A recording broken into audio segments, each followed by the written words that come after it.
போலாம்.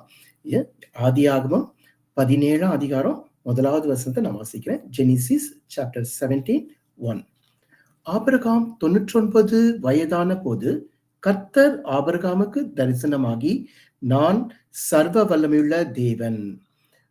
ஆண்டவர் ஆபிரகாமை பார்த்து என்ன சொல்றாரு? நான் சர்வ வல்லமையுள்ள தேவன், ஆல்மைட்டி காட். பிரசங்கத்தோட தலைப்பு ஆல்மைட்டி காட். நம்முடைய சர்வ வல்லமையுள்ள தேவன் இன்னைக்கு இங்க இறங்கி வந்திருக்காருன்னு எத்தனை பேர் விசுவாசிக்கிறீங்க? நம்ம சர்வ வல்லமையுள்ள தேவன் அவர் இறங்கி வரும்போது அவர் என்ன ஆசீர்வாதத்தெல்லாம் நீ கொடுக்க போறாருன்னு ஒரு 4 காரியத்தை நம்ம பார்க்க போறோம். அவர் ஆல்மைட்டி காட், சர்வ வல்லமையுள்ள தேவன். யாத்திராகமம் 3ஆம் அதிகாரம் 7ஆம் வசனத்தையும் 8ஆம் வசனத்தையும் நான் வாசிக்கிறேன். Exodus chapter 3 verse 7 and 8. யாத்திராகமம் 3, 7, 8. அப்பொழுது கர்த்தர், எகிப்தில் இருக்கிற என் ஜனத்தின் உபத்திரவத்தை நான் பார்க்கவே பார்த்து, ஆளொட்டிகள் நிமித்தம் அவர்கள் இடுகிற கூக்குரலை கேட்டேன். அவர்கள் படுகிற வேதனைகளையும் அறிந்திருக்கிறேன். அவர்களை எகிப்தியரின் கைக்கு விடுதலையாக்கவும், அவர்களை அந்த தேசத்திலிருந்து நீக்கி கானானியரும், ஏத்தியரும், எமோரியரும், பெர்சியரும், ஏவியரும், எபூசியரும் இருக்கிற இடமாகிய பாலும் தேனும் ஓடுகிற நலமும் விசாலுமான சேர்க்கவும் இறங்கினேன். கர்த்தருடைய பரிசுத்த நாமத்துக்கு ஸ்தோத்திரம். பாருங்க, இந்த வசனத்தை இஸ்ரவேல் ஜனங்க எகிப்துல அடிமையா இருக்கும்போது ஆண்டவர் மோசையை பார்த்து சொன்ன இந்த வார்த்தை தான். ஆண்டவர் இந்த வார்த்தை என்ன சொல்றாரு பாருங்க. ஆக்சுவலா இந்த வசனம் எப்படி வந்திருக்கணும் பாருங்க. நான் என் எகிப்தில் இருக்கிற என் ஜனத்தின் உபத்திரத்தை பார்க்கவே பார்த்து, அவர்கள் படுகிற அவர்களுடைய கூக்குரலை கேட்டு, அவர்கள் வேதங்களை அறிந்து, பாலும் தேனும் ஓடு நலமும் விசாலமுமான தேசத்திலே அவர்களை சேர்க்க இறங்குவேன் அப்படிதானே வந்திருக்கணும். ஆனா இங்க ஆண்டவர் என்ன சொல்றாரு? இறங்கினேன். பாஸ்ட் டென்ஸ்ல சொல்றாரு. ஃபியூச்சர் டென்ஸ்ல ஐ வில் கம் டவுன் சொல்லாம இறங்கினேன், ஐ கேம் டவுன் சொல்றாரு. பாருங்க, ஆண்டவர் இன்னைக்கு வந்திருக்கிற ஒவ்வொருத்தரையும் ஆசீர்வதிக்கிறதுக்கு அவர் ஆல்ரெடி இறங்கி இருக்கிறார். இது எத்தனை பேர் விசுவாசிக்கிறீங்க? இன்னும் வந்து இறங்கணும் அவசியம் இல்லை. ஆண்டவர் இறங்கிட்டாரு, இன்னமும் செய்யறதுக்கு ஒண்ணும் இல்லை. ஆனா நமக்கு இறங்கிய ஆண்டவர் நமக்கு ஒரு 4 காரியத்தை செய்ய போறாரு. அதுதான் இன்னைக்கு பார்க்க போறோம். அப்ப எத்தனை பேர் விசுவாசிக்கிறீங்க இன்னைக்கு ஆண்டவர் நம்ம மத்தியில இருக்கிறாரு, இறங்கி வந்திருக்கிறாருன்னு? அப்ப ஆண்டவர் நம்ம மத்தியில இறங்கி வந்தவர் நமக்கு செய்ய போற காரியத்தை பார்க்க போறோம். அப்ப இன்னைக்கு தேவன் இறங்கி வந்திருக்கிறது உங்களுக்கு எல்லாருக்கும் ஒரு பெரிய நற்செய்தி. இப்ப இந்த செய்தியை நீங்க ஒரு தனிப்பட்ட விதத்துல உங்களுக்காக எடுத்துக்கொள்ளுங்க. கர்த்தர் உங்களை எல்லாரும் ஆசீர்வதிப்பாரு. அப்ப ஆண்டவராகிய இயேசு தனிப்பட்ட விதத்துல உங்களை பார்த்து சொல்ற வார்த்தை பாருங்க. 4 காரியம். அதுல முதலாவது காரியம், கர்த்தர் எகிப்தில் இருக்கிற என் ஜனத்தின் உபத்திரவத்தை நான் பார்க்கவே பார்த்து. பாருங்க, இத பார்த்துன்னு சொல்லலாம், ஆனா பார்க்கவே பார்த்துன்னு சொல்றாரு பாருங்க. இந்த எகிப்துன்றது பாருங்க, இஸ்ரவேல் ஜனங்க எகிப்துல இருந்தாங்கல்ல, அந்த எகிப்து அவங்களுக்கு ஒரு சந்தோஷமான ஒரு இடம் இல்லை. அந்த எகிப்துல எப்படி இருக்காங்க? ஒரு அடிமையா இருக்காங்க. அப்ப எகிப்துல அவங்க சுகமா இருக்கல, அவங்க ரொம்ப கஷ்டத்துலதான் இருக்காங்க. அதே போல இன்னைக்கு நம்ம எகிப்துல இருக்கோம். நம்மளோட எகிப்து என்னன்னா, இங்க நம்ம ஒரு வசதியான, நம்ம எதிர்பார்த்த நிலைமையில இல்லாம இருப்போம். அங்க எகிப்தியர்கள் கஷ்டப்பட்டது போல நம்ம ஒரு கஷ்டமான, நமக்கு ஒரு விருப்பமில்லாத இடத்துல இருப்போம். ஆனா அந்த விருப்பமில்லாத இடத்துல நீங்க எத்தனாலும், ஆனா நம்ம பாக்குறவங்களுக்கு நம்மளை பத்திய உணர்வு தெரியாது. ஏன்னா நம்ம வெளியே என்ன பண்ணிட்டு இருக்கலாம்? நல்லா சிரிச்சுட்டு இருக்கலாம்.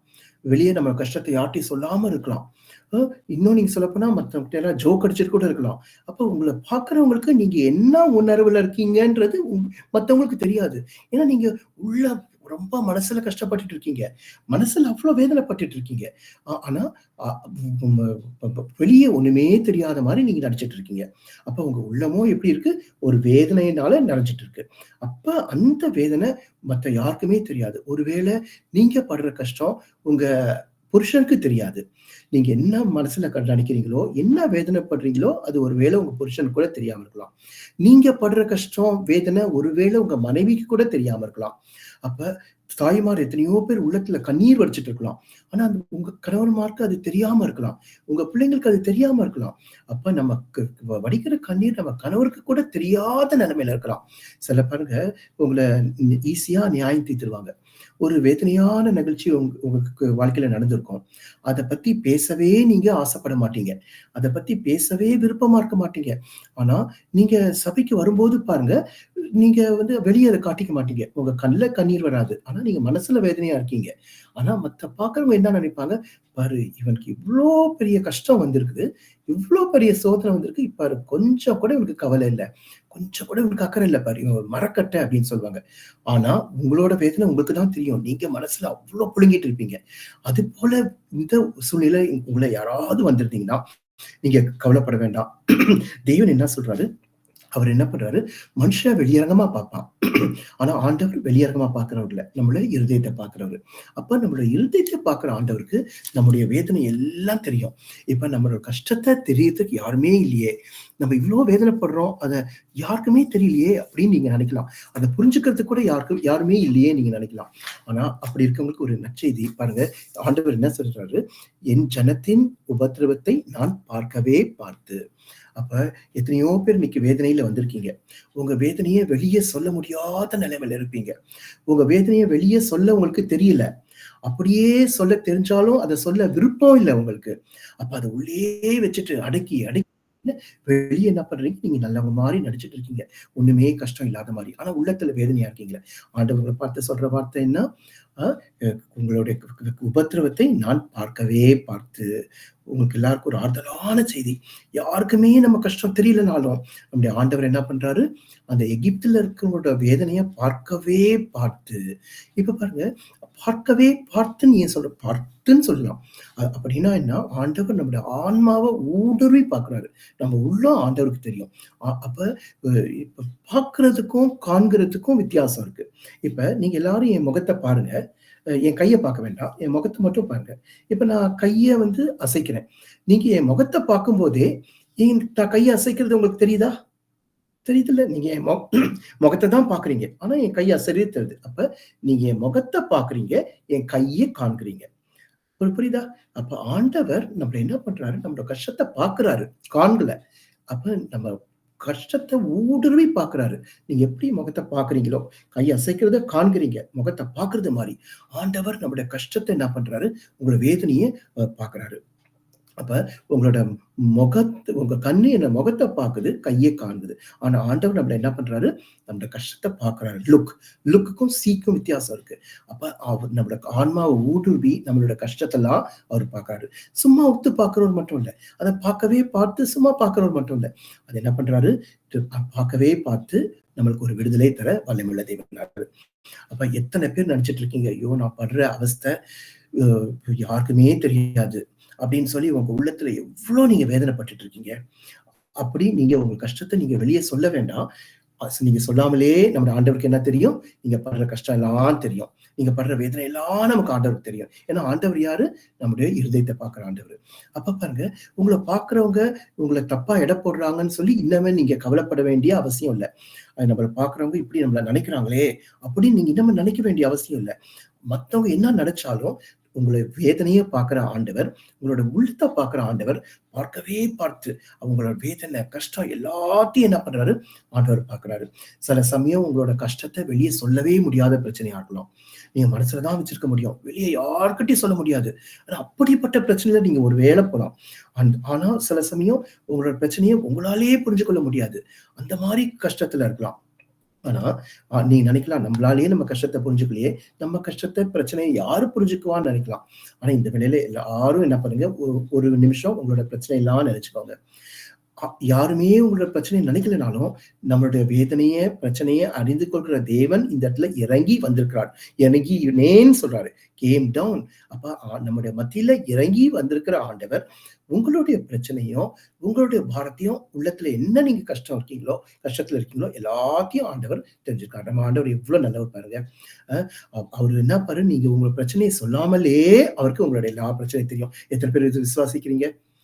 நம்ம மனுஷர்ட்ட சொல்ல முடியாது சில பிரச்சனைய. நீங்க ஆண்டவர்ட்ட சொல்லலனாலும் ஆண்டவருக்கு எல்லா பிரச்சனையும் தெரியும். இந்த நேரத்துல எல்லாரும் ஒரு நிமிஷம் ஆண்டவரோட தனிப்படுங்க. ஜஸ்ட் ஆண்டவரோட ஒரு இடைப்படுங்க, தனிப்பட்டுருங்க. அ ஆண்டவர்ட்ட உங்களோட பிரச்சனைய நீங்க சொல்லுங்க. நீங்க சொல்லலனா கூட பரவால்ல. ஆண்டவர் என்ன சொல்றாரு? இன்னைக்கு நான் இறங்கி வந்தது உங்கள ஆசீர்வதிக்கிறதுக்காக இறங்கி வந்திருக்கேன்னு சொல்றாரு. இங்க பாருங்க, அப்ப இயேசு நம்மள ஆசீர்வதிக்க இறங்கி வந்திருக்கிறத விசுவாசிக்கிறவங்களா விசுவாசத்தோட என்ன பண்ணுங்க? இத அப்படியே இந்த வசனத்தை ஏற்றுக்கொள்ளுங்க. உங்களுக்கு உரிமையாக்கிக் கொள்ளுங்க. கர்த்தர் நிச்சயமா உங்கள ஆசீர்வதிப்பாரு. இன்னைக்கு வந்திருக்கிற இயேசு சும்மா ஒரு டைம் பாஸ்க்காக வரல. சும்மா டைம் அப்படி வரல. நீங்க உலக பிரகாரமா பாருங்க, மனுஷங்கள்லாம் இப்ப நம்மளுக்கு ரிலேட்டிவ்ஸோ, ஃப்ரெண்ட்ஸோ நம்மளால அவங்க மத்தியில நமக்கு ஒரு சந்தோஷமோ, ஏதோ ஒரு காரியம் ஆவணும்னா தான் நம்மள என்கரேஜ் பண்ணுவாங்க. நீங்க பார்த்திருக்கீங்களா? அ அவங்களுக்கு நம்மளால ஒரு ஒரு சந்தோஷம் இருக்குது. நம்மளால அவங்களுக்கு ஒரு காரியம் ஆவணும் அப்படின்னா தான் அவங்க என்ன பண்ணுவாங்க, நம்ம கூட சேர்ந்து வருவாங்க. நம்ம கூட கேதர் ஆவாங்க. ஆனா ஆண்டவர் அப்படி இல்ல. ந ந ஆண்டவர் அப்படி இல்ல. உங்கள விடுதலை ஆக்குறதுக்கு, உங்களோட வேதனையெல்லாம் பார்த்து, அந்த கண்ணீரெல்லாம் துடைக்க, அந்த வேதனையெல்லாம் அகற்ற ஆண்டவர் என்ன பண்றாரு? இன்னைக்கு வந்திருக்காரு. இப்ப எப்படி கண்ணீர துடைக்க முடியும்? இப்ப உங்களோட பிரச்சனை என்னான்னு தெரிஞ்சா தான் கண்ணீர துடைக்க முடியும். ஆண்டவருக்கு உங்களோட பிரச்சனை எல்லாம் தெரியும். அதனால தான் ஆண்டவர் என்ன பண்ணுவாரு? உங்க உள்ளத்த பார்க்குறாரு. உங்க கண்ணீரெல்லாம் துடைப்பாரு. நீங்க சில பேரு ஒரு பெரிய வியாதியினால இருக்கலாம். அந்த வியாதிய வெளிய சொல்ல முடியாம இருக்கலாம். சில சமயம் அது என்ன வியாதின்னே தெரியாம இருக்கலாம். இப்ப கொஞ்ச நாளைக்கு முன்னாடி ஒரு ஸ்ரீலங்கால ஒரு பாஸ்டர் அ ஸ் மரிச்சு போயிட்டாருன்னு கேள்விப்பட்டோம். பாருங்க அவருக்கு பாருங்க டாக்டர்ஸ் கேன்சர் இருக்குமான்னு பார்த்தாங்க. ஆனா கேன்சர் இல்ல. டிபி இருக்குமான்னு பார்த்தாங்க. டிபியும் இல்ல. ரத்த புற்றுநோயா, ரத்தப்போக்கான்னு பார்த்தாங்க. இல்ல. எண்டோஸ்கோபி வச்சு எல்லா ட்ரீட்மெண்ட்டும் எடுத்து பார்த்தாங்க. என்ன வியாதின்னே அவங்களால டாக்டர்ஸால கண்டுபிடிக்க முடியல. கடைசியில போன வாரம் பாருங்க, அவர் கண்டுபிடிக்க முடியாமலேயே அவர் செத்துட்டாரு. பாருங்க, டாக்டர்ஸ் நம்மளுக்கு எல்லா ட்ரீட்மெண்ட்டும் செய்வாங்க. நம்மள எண்டோஸ்கோபி வச்சு பார்ப்பாங்க, ஸ்டெதஸ்கோப் வச்சு பார்ப்பாங்க, எல்லாம் பண்ணி பார்ப்பாங்க. ஆனா டாக்டருக்கால நம்மளுக்கு இருக்க வியாதிய கண்டுபிடிக்க முடியாது. எல்லா டெஸ்டும் பண்ணுவாங்க. ஆனா டாக்டருக்கு தெரியாது. ஆனா ஆண்டவர் அப்படி இல்ல. நம்மளோட உடம்புல என்ன வியாதி இருக்கோ, நமக்கு என்ன பிரச்சனை இருக்கோ, அது எல்லாம் ஆண்டவருக்கு தெரியும். எத்தன பேர் விசுவாசிக்கிறீங்க? நீங்க நினைக்கலாம், ஐயோ! இன்னைக்கு நம்மளுக்கு இருக்கிற வியாதி, நமக்கு இருக்க பிரச்சனை வெளிய சொல்ல முடியல. அத டாக்டர்ஸ் கூட தெரியல. அது எப்படி ஆண்டவருக்கு தெரியும்? நம்ம ஆண்டவர் நம்ம சிருஷ்டித்த தேவன். நம்ம உருவாக்கின தேவன். அப்ப நம்மளுடைய எல்லா வியாதியும் இன்னைக்கு சுகமாக்க தேவன் இறங்கி வந்திருக்காரு. இத விசுவாசிக்கலாம். ஒரு அல்லேலூயா சொல்லலாமா? நிச்சயமா உங்க வியாதிய நீங்க ஆண்டவர்ட்ட சொல்லுங்க. கர்த்தர் நிச்சயமா விடுதலை தருவாரு. சில சில சில வேளை உங்களுக்கு ஒரு வித பயம் இருக்கலாம். ஒரு பயத்தோட வந்திருக்கலாம். அ ஏதாவது ஒரு பலவீனமா இருக்குமோ? ஐயோ! இது வேற ஏதாவது வியாதியில கொண்டு போய் விட்டுடுமோ? அந்த சின்ன பலவீனம் நம்மளுக்கு வேற ஏதாவது வந்துருமோ? அப்படின்னு நீங்க நினைச்சுட்டு இருக்கலாம். ஒரு பயத்துல இருக்கலாம். ஆனா நீங்க இன்னைக்கு பயப்பட வேண்டிய அவசியம் இல்ல. திடீர்னு அந்த வியாதி ஒரு நாள் வந்து தல தூக்குமோன்னு நீங்க பயப்பட வேண்டிய அவசியம் இல்ல. ஆண்டவர் உங்கள வியாதியெல்லாம் பார்க்கிறாரு. இப்ப முதலாவது என்ன காரியம்? ஆண்டவர் பார்க்கவே பார்த்து, அப்ப இன்னைக்கு விசுவாசத்தோடு ஒரு நிமிஷம் எல்லாரும் கண்ண மூடி ஜெபம் பண்ணலாமா? உங்களோட வேதனைய, பிரச்சனைய நெனச்சுக்கோங்க. நீங்க வெளிய யார்ட்டயும் சொல்லலனா பரவால்ல. நீங்க கை தூக்க வேண்டாம். எல்லாரும் மனசுல உங்க பிரச்சனைய நெனச்சுக்கோங்க ஒரு நிமிஷம். ஆண்டவர் பார்க்கவே பார்த்து, எல்லாரும் கண்ண மூடி ஒரு நிமிஷம் அந்த பிரச்சனைய நெனச்சுட்டு ஆண்டவர்ட்ட ஜெபிக்கலாமா? ஆண்டவரே, இந்த வேளையிலே இஸ்ரவேல் ஜனங்களுடைய வேதனைகளை ஆண்டவரே பார்க்கவே பார்த்த தேவன், எங்களுடைய பிரச்சனைய மனுஷர்ட்ட சொல்ல முடியாத பிரச்சனையா இருக்கு ஆண்டவரே. நாங்க படுற வேதனைய மனுஷருக்கு தெரியாம இருக்கலாம் ஆண்டவரே. ஏசப்பா, நீர் பார்க்கவே பார்த்து ஆசீர்வதிக்கிற தேவன், இறங்கி வந்திருக்கிற தேவன். விசுவாசத்தோடயே உம்முடைய கையில ஒப்புக் கொடுக்கிறோம் கர்த்தாவே. இயேசுவின் நாமத்தில் பிதாவே. ஆமென். அப்ப இன்னைக்கு முதலாவது என்ன பார்த்தோம்? ஆண்டவர் அவர்களுடைய அ ப உபத்திரவத்தை பார்க்கவே பார்த்து. அது பார்க்கிற ஆண்டவர் மட்டும் இல்ல. 2வது பாருங்க, அ ஆளோட்டிகள் நிமித்தம் அவர்கள் இடுகிற கூக்குரலையும் கேட்டேன். பாருங்க. அத பார்க்கிற மாத்திரம் இல்ல, அ கூக்குரலை கேட்டேன்னு சொல்றாரு. அது எதனால கூக்குரல்னா, ஆளோட்டிகள்னா இந்த இஸ்ரவேல் ஜனங்கள அந்த எகிப்தியர்கள் அடிமைப்படுத்தி வச்சிருந்தாங்கல்ல, அந்த அடிமைப்படுத்தினவர்கள். அப்ப அவங்களால வேதனைப்பட்டு படுற அந்த கூக்குரல ஆண்டவர் கேட்டாராம். பாருங்க, இன்னைக்கு எத்தனையோ பேரு நம்மள ரொம்ப வேதனைப்படுத்திட்டு இருக்காங்க. இதனால நம்ம ரொம்ப வேதனைப்பட்டுட்டு இருக்கிறோம். சில பார்வையே உங்கள வேதனைப்படுத்தலாம். சிலவங்களுடைய கிண்டல் உங்கள வேதனைப்படுத்தலாம். கிண்டலா பேசுவாங்க நம்மள பார்த்து. அவங்க நினைக்கிற பார்வையே பார்த்தா ஒரு கேவலமா நினைப்பாங்க. அற்பமா நினைப்பாங்க அற்பமா பேசுவாங்க. சிலவங்களுடைய கேள்வியே நம்மள ரொம்ப வேதனைப்படுத்தும் சில சமயம். இப்ப அவங்க கேட்கிற கேள்வியே நமக்கு ரொம்ப மனசு வேதனையா இருக்கும். சில சமயம் நம்ம ஒரு பெரிய பிரச்சனைக்குள்ள போயிருப்போம். அந்த பிரச்சனைய பத்தி நமக்கு பேசவே இஷ்டப்பட மாட்டோம். அத பத்தி பேசவே நமக்கு விருப்பம் இல்லாம இருப்போம். ஆனா, அத பத்தி பேசவே விருப்பமா இல்லாதப்ப, ஆனா சபையில அந்த பிரச்சனைய பத்தி நம்மள்ட்ட வந்து பேசுவாங்க. அத பத்தி ஏதாவது கேள்வி கேட்பாங்க. அது ஏதாவது தூண்டி விடுவாங்க. நம்மளே வெளிய நொந்து கிடப்போம் மனசுல. அத வெளிய சொல்லவே முடியாத நிலைமையில இருப்போம். ஆனா, அத போய் அந்த பிரச்சனைய இழுப்பாங்க. சில சமயம் நீங்க அ நம்மளோட சொந்தக்காரங்களோட ஃபங்ஷனுக்கோ, சில விருந்து உபசாரங்களுக்கோ கூட நீங்க போக மாட்டோம். எதுக்குன்னா, அங்க இருக்கிறவங்க கேட்கிற கேள்வி நம்மளோட மனச ரொம்ப வேதனைப்படுத்தும். அதுக்காக வேண்டி நெறைய ஃபங்ஷனுக்கு நம்ம போக மாட்டோம். உங்கள்ல எத்தன பேர் அந்த மாரி நிலைமையில இருக்கீங்களோ எனக்கு தெரியல. எத்தனையோ ஃபங்ஷன் நம்ம அவாய்ட் பண்ணிக்குவோம். ஏன்னா, அவங்கள நம்மள கேட்கிற ஒவ்வொரு கேள்வியும் நம்ம உள்ளத்த ரொம்ப வேதனைப்படுத்தும். அந்த மாரி நிலைமையில நீங்க ஒரு வேள இருக்கலாம். ஆனா நீங்க கவலைப்பட வேண்டாம். ஆண்டவர் உங்களோட கூக்குரலுக்கு செவி கொடுக்கிற தேவனா இருக்காரு. மத்த மனுஷர்கள் என்ன வேணா உங்கள நெனச்சாலும், ஆனா ஆண்டவர் நமக்கு என்ன இருக்காரு? நம்மளோட கூக்குரல் கேட்கிற நமக்கு ஆண்டவர் இருக்காரு. இந்த உலகம் பாருங்க ஒரு அவசரமான உலகம். இப்ப ஒரு புருஷனும், ஒரு மனைவியும் கூட ரொம்ப யாரும் ஒருத்தருக்கு ஒருத்தர் பேசிக்கிறது இல்ல. அ ஒரு புருஷன், ஒரு மனைவி கூட எவ்ளோ நேரம் பேசுறாங்கன்னு தெரியுறதில்ல. ஏன்னா 2 பேரும் வேலைக்கு போறாங்க. இவங்க காலையில வேலைக்கு போயிட்டு ராத்திரி வராங்க. மனைவி வேலைக்கு போயிட்டு ராத்திரி வராங்க. ஒருத்தருக்கு ஒருத்தர் பேசிக்கிறது கூட இல்ல. ஒருத்தருக்கு ஒருத்தர் பேசுறத கேட்கறது கூட இல்ல.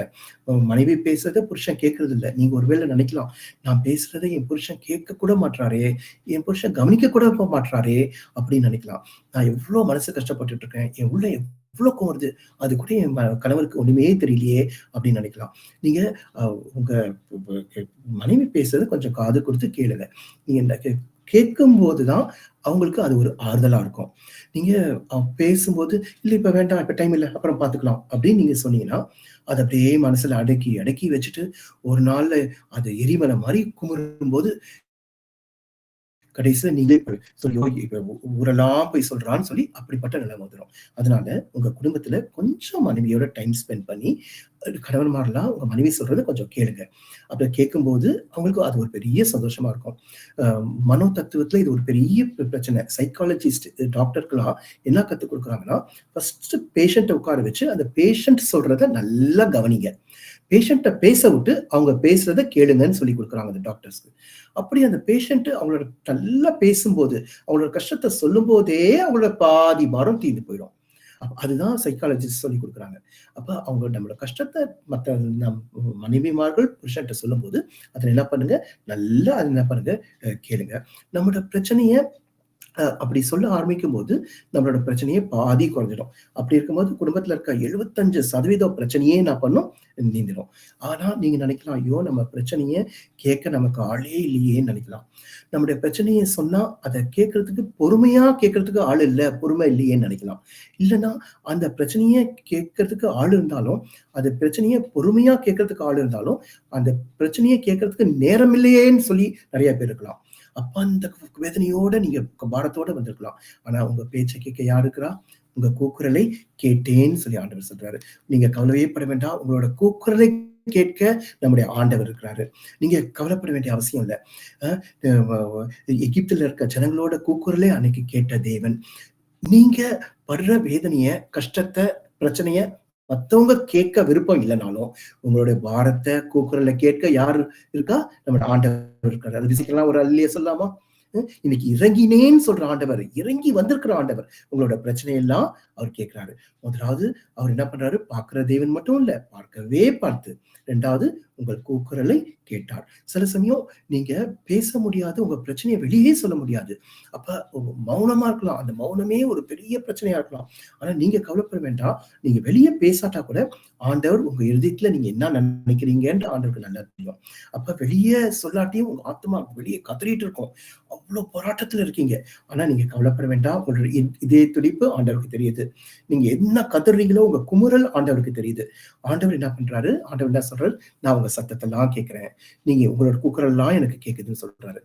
மனுஷரெல்லாம் யாருமே உங்க பிரச்சனைய கேட்காட்டாலும், மத்த மனுஷர்ட்ட நீங்க சொல்ல முடியாத பிரச்சனையா இருந்தாலும், உங்களோட சத்தத்த கேட்க, உங்கள கூக்குரல கேட்க யார் உண்மையுள்ள தேவனா இருக்காரு? நம்முடைய ஆண்டவர் உண்மையுள்ள தேவனா இருக்காரு.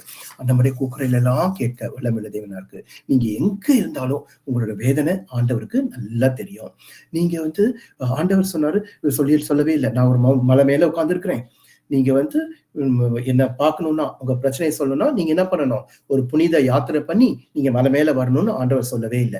அ ஆண்டவர் அப்படி இந்த மாரியா சொன்னாரு? நீங்க எந்த இடத்துல இருந்து நம்ம மனசுல நெனச்சாலும், கூக்குரலிட்டாலும் கர்த்தர் அத கேட்க வல்லமையுள்ள தேவனா இருக்காரு.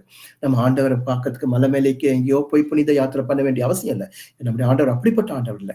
எந்த சூழ்நிலையிலும் நம்ம ஜெபத்தையோ, நம்முடைய கூக்குரலையோ கேட்க வல்லமையுள்ள தேவனா இருக்காரு. உங்கள சிலர் நினைக்கலாம், எனக்கு சரியா ஜெபம் பண்ண தெரியாதுன்னு. நீங்க அத பத்தி கவலைப்பட வேண்டியதே இல்ல. எனக்கு நல்ல லாங்குவேஜ் இல்ல. எனக்கு ஜெபம் பண்ணவே தெரியாதுன்னு நினைக்கலாம். நீங்க நல்ல அழகா ஜெபம் பண்ணணும்னு அவசியமே இல்ல. அப்படிப்பட்ட ஜெபத்த தான் ஆண்டவர் கேட்பார்ன்னு அவசியம் இல்ல. நீங்க நல்லா ஜெபம் பண்றவங்கள நீங்க ஜெபம் பண்ண சொல்லி பாருங்க. ஒரு வியாதியா இருக்கவங்களுக்கு ஜெபம் பண்ண சொன்னா, அவங்க ஒரு ஒரு ஃபங்ஷன்ல சாப்பிடுறதுக்கு முன்னாடி ஜெபம் பண்ண சொன்னா, அவங்க ஊர எல்லாத்துக்கும் ஜெபம் பண்ணுவாங்க. காசானா இருக்கவங்க, பட்டினியா இருக்கவங்களுக்காக ஜெபம் பண்ணுவாங்க. ரஷ்யாக்காக ஜெபம் பண்ணுவாங்க. அ உக்ரைனுக்காக ஜெபம் பண்ணுவாங்க. அவங்க கடைசியில ஜெபம் பண்ணி முடிக்கும்போது, அந்த சாப்பாடே ஆறி போயிடும். அதனால நல்லா உங்களுக்கு ஜெபம் பண்ண தெரியணும்னு அவசியம் இல்ல. எனக்கு ஜெபம் பண்ணவே தெரியல. நீங்க அப்படின்னு அவசியமே இல்ல. நீங்க ஜெபம் பண்ண தெரியலனாலும் பரவால்ல. நீங்க எப்படி ஜெபம் பண்ணாலும் உங்க ஜெபத்த கேட்க நம்முடைய ஆண்டவர் நல்ல ஆண்டவரா இருக்காரு. ஆண்டவர் கிருபையுள்ள ஆண்டவரா இருக்காரு. நீங்க ஜெபம் பண்ண தெரியலனாலும் பரவால்ல. நீங்க நெறைய பேர் சொல்லுவாங்க, "காலங்காட்டி ஜெபம் பண்ணா ரொம்ப வல்லமையான ஜெபமா? இல்ல சாயந்திரம் பண்ணா ரொம்ப வல்லமையான ஜெபமா? இல்ல நான் ராத்திரி எந்திரிச்சு ஜெபம் பண்ணா வல்லமையான ஜெபமா?" அப்படின்னு கேட்பாங்க. இங்க பாருங்க, நம்ம ஜெபம் அந்த வல்லமை நம்மளோட ஜெபத்துல இல்ல. அந்த ஜெபத்துக்கு பதில் குடுக்கிற தேவனிடத்துல தான் வல்லமை இருக்கு. அப்ப நீங்க எந்த நேரத்துல ஜெபம் பண்ணாலும், நீங்க எப்படி ஜெபம் பண்ணாலும், உங்க ஜெபத்த, உங்க கூக்குரல கேட்க நம்முடைய தேவன் எப்படி இருக்காரு? உண்மையுள்ள தேவனா இருக்காரு. அவர் பார்க்கிற தேவன் மட்டும் இல்ல, நம்முடைய கூக்குரல் எல்லாம் கேட்கிற தேவன். உங்க சத்தத்துக்கு செவி கொடுக்கிற தேவன். அப்ப இந்த வேளையில ஒரு நிமிஷம் கண்ண மூடலாமா?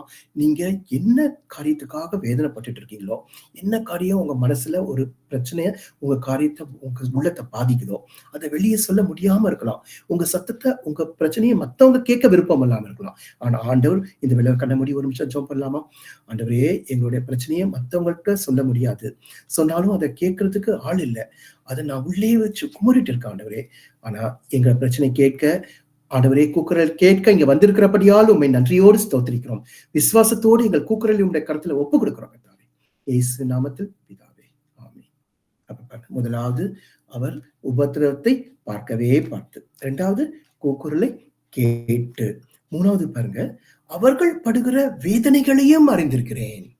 பாருங்க, அவர்கள் படுகிற வேதனைகளையும் அறிந்திருக்கிறேன்.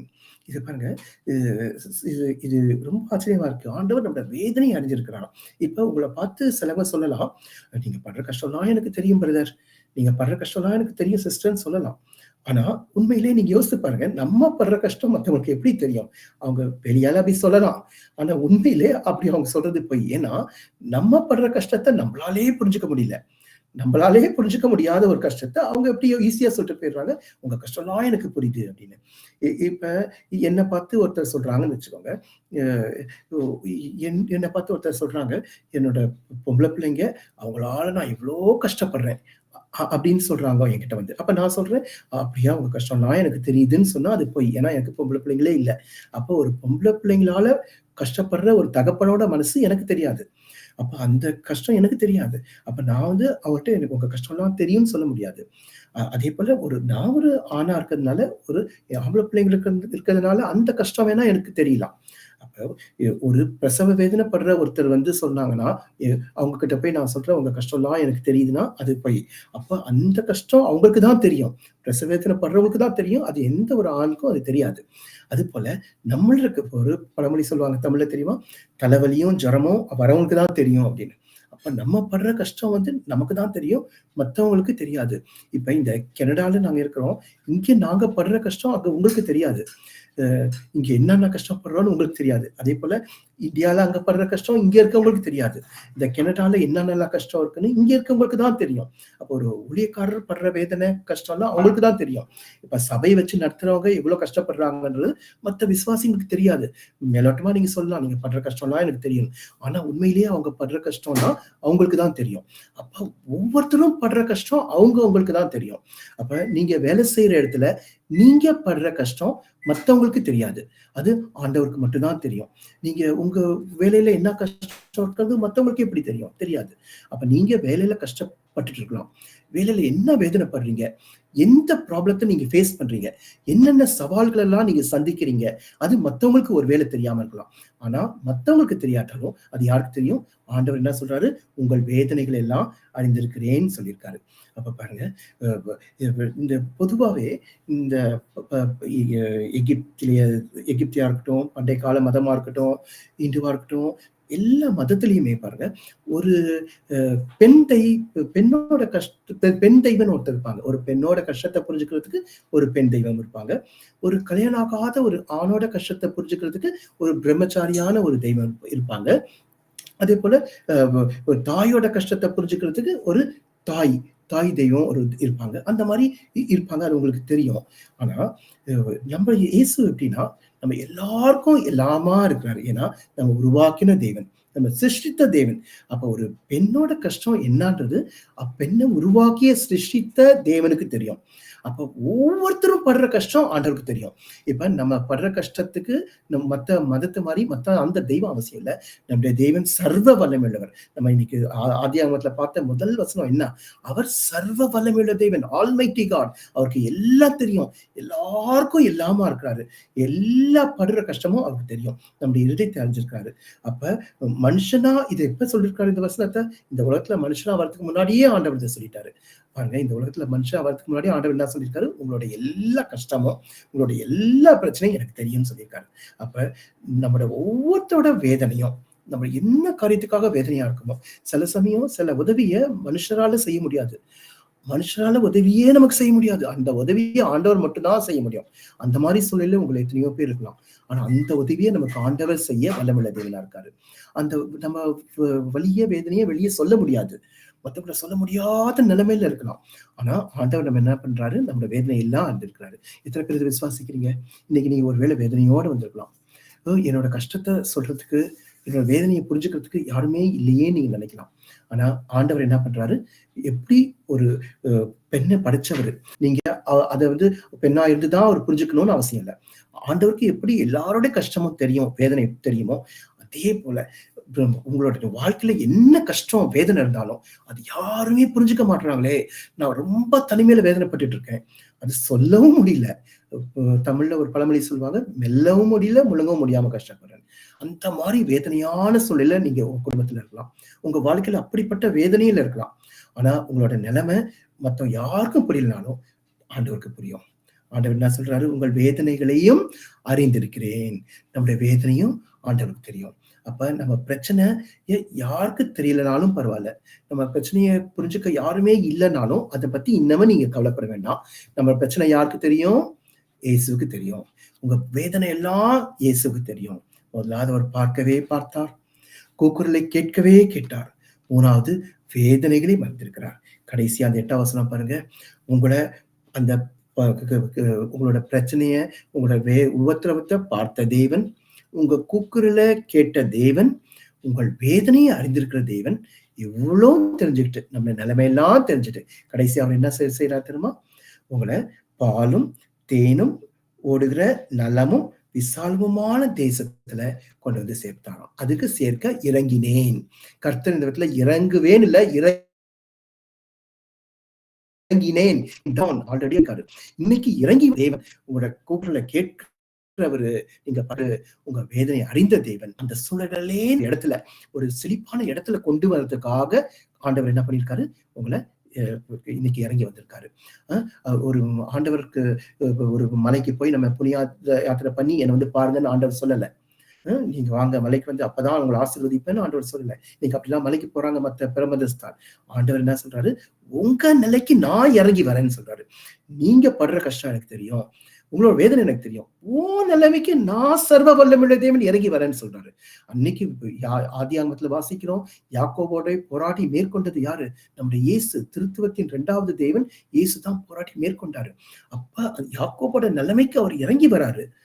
கர்த்தருக்கு சித்தமான இதை பத்தி இன்னொரு தடவை சொல்றேன். அவர் யாக்கோபோட நிலைமைக்கு இறங்கி வந்து யாக்கோபை ஆசீர்வதிக்கிறார்.